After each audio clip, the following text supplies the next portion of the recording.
कणकवलीतील जुगार कारवाईवर पालकमंत्री नितेश राणे यांनी थेट इशारा दिलाय। शहरातील एका लॉजच्या मागील बाजूस पत्र्याच्या शेडमध्ये सुरू असलेल्या अंदर बाहेर जुगार अड्ड्यावर 11 ऑगस्ट रोजी पोलिसांनी छापा टाकत 5 जणांना ताब्यात घेतलं होतं। या कारवाईत 14,400 रुपयांची रोकड आणि पत्ते जप्त करण्यात आले होते।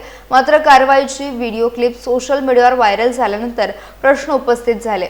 पालकमंत्री नितेश राणे यांनी आपण ही क्लिप पाहिल्याचं सांगत घटनास्थळी 6 आरोपी असताना केवळ 5 आरोपी दाखवण्यात आल्याचा आणि घटनास्थळ चुकीचे दाखवल्याचा दावा केला।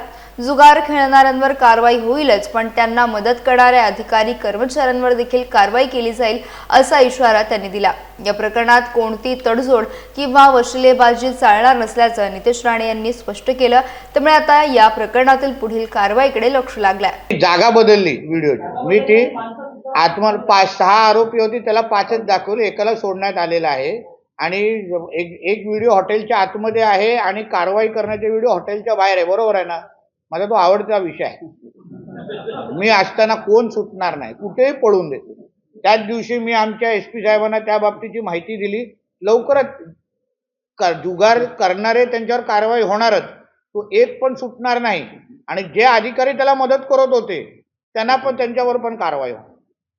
आम्ही दोघंही अतिशय स्पष्ट भूमिकेचे आहोत की ह्या गोष्टीवर तडजोड नाही, तडजोड बिलकुल नाही, वशिलेबाजी ह्या बाबतीमध्ये चालणार नाही।